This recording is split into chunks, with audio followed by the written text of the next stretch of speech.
हमारी आज की वीडियो का टॉपिक है ways to resolve conflicts at home and school.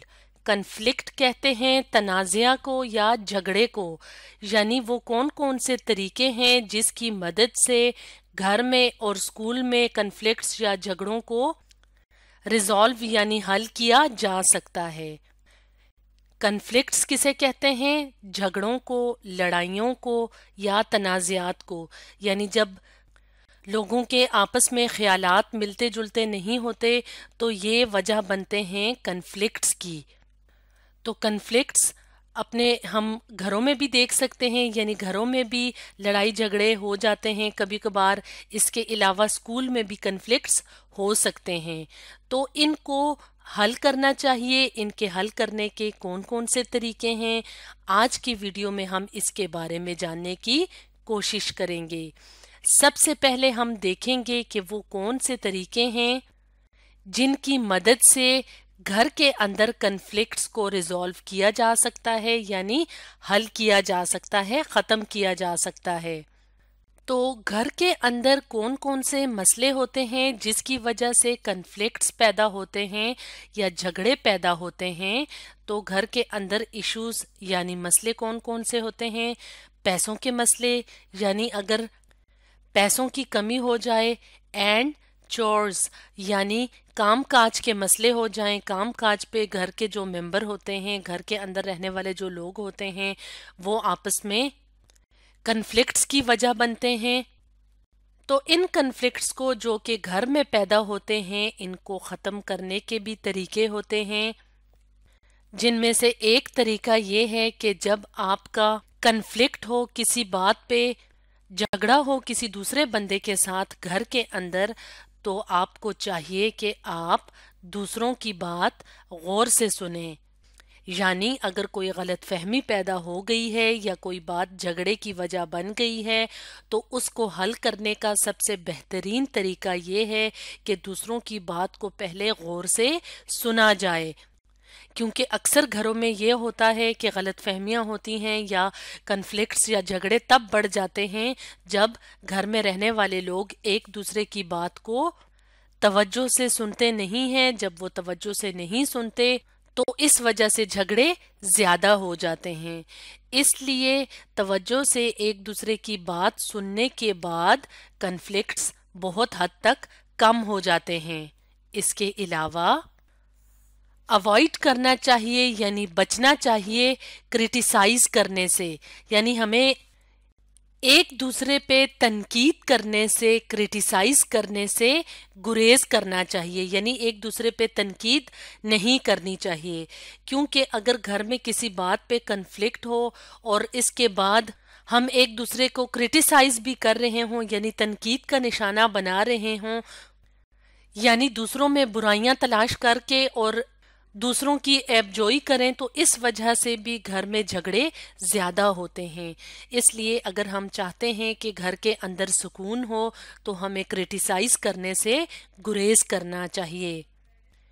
इसके अलावा हमें कंट्रोल करना चाहिए अपने इमोशंस के ऊपर, यानी अपने जज्बात के ऊपर और अपने बिहेवियर के ऊपर, यानी अपने रवैये के ऊपर हमारा कंट्रोल होना चाहिए, ताकि घर का माहौल ख़राब ना हो। और घर में जो झगड़े हों तो हर बंदे को कोशिश करनी चाहिए कि वो इन कन्फ्लिक्ट्स को ख़त्म करने की कोशिश करे, अपना रवैया दुरुस्त रखे, ताकि घर का माहौल पुरसुकून रहे। तो ये कुछ तरीके हैं जिसकी मदद से घर के अंदर कन्फ्लिक्ट्स को रिजॉल्व यानी हल किया जा सकता है। अब हम देखेंगे कि स्कूल के अंदर अगर कन्फ्लिक्ट्स हों यानी झगड़े हों तो कैसे उन कन्फ्लिक्ट्स को रिजॉल्व किया जा सकता है, हल किया जा सकता है, यानी उन कन्फ्लिक्ट्स को ख़त्म किया जा सकता है। तो स्कूल के अंदर मुख्तलिफ लोगों के दरमियान मुख्तलिफ वजूहात की बिना पर कन्फ्लिक्ट्स होते हैं। जैसे कि हमने अपनी पिछली वीडियो में देखा था कि स्कूल में कन्फ्लिक्ट्स तालिब इल्मों यानी स्टूडेंट्स के आपस में भी हो सकते हैं, اس کے علاوہ ٹیچرز یعنی اساتذہ کرام کے آپس میں بھی کنفلکٹس ہو سکتے ہیں. اس کے علاوہ ٹیچر اور اسٹوڈنٹ کے درمیان بھی کسی بات پہ کنفلکٹ ہو سکتا ہے. تو اگر اسٹوڈنٹس کا آپس میں کسی بات پہ کنفلکٹ ہے یا ٹیچر اور کلاس کے درمیان کسی بات پہ، تو اس صورت میں ٹیچرز کو چاہیے یا ٹیچر کو چاہیے، استاد کو چاہیے کہ وہ اسٹوڈنٹ سے انڈیویجولی یعنی الگ الگ ملے اگر ضروری ہو. یعنی کلاس میں اگر کوئی مسئلہ ہو گیا ہے، اسٹوڈنٹس کا آپس میں کسی بات پہ کنفلکٹ یا جھگڑا ہو گیا ہے، تو ٹیچر کو چاہیے کہ وہ ایک ایک کر کے تمام اسٹوڈنٹس سے الگ الگ ملیں، ان کے مسائل سنیں اور اس کنفلکٹ کی وجہ پوچھیں تاکہ کسی نتیجے پہ پہنچنا آسان ہو جائے اور اس کنفلکٹ کو ریزالو کرنے میں، حل کرنے میں ٹیچر کے لیے آسانی ہو. اس کے بعد ٹیچر کو کیا کرنا چاہیے کہ کلیئر کرنا چاہیے، یعنی اسٹوڈنٹس پہ، طالب علموں پہ یہ بات واضح کرنی چاہیے کہ ٹیچرز امید رکھتے ہیں بہتری کی. امپروومنٹ کہتے ہیں بہتری کو، ایکسپیکٹ کہتے ہیں امید کو. یعنی جب جھگڑا یا کنفلکٹ ختم ہو جائے اسٹوڈنٹس کے درمیان تو ٹیچر کو چاہیے کہ وہ اسٹوڈنٹس یا طالب علموں کی حوصلہ افزائی کرے کہ نیکسٹ ٹائم یا اگلی دفعہ اس طرح کا کنفلکٹ اسکول میں پیدا نہیں ہونا چاہیے. یعنی بہتری کی امید رکھنی چاہیے تاکہ اسٹوڈنٹس کوشش کریں کہ وہ مزید کنفلکٹس یا جھگڑے پیدا نہ کریں. اس کے علاوہ ٹیچر یعنی اساتذہ کرام کو یعنی استاد کو سپورٹ کرنا چاہیے.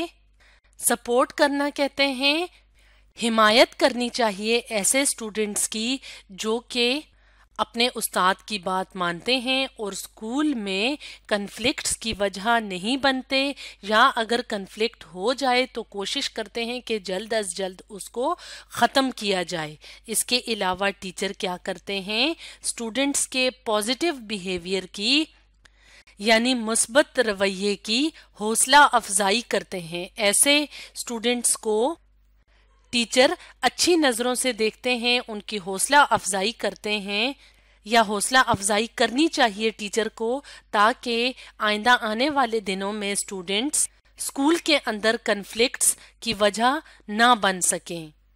تو یہ کچھ طریقے تھے جن کی مدد سے اسکول کے اندر کنفلکٹس کو ریزالو کیا جا سکتا ہے یا حل کیا جا سکتا ہے.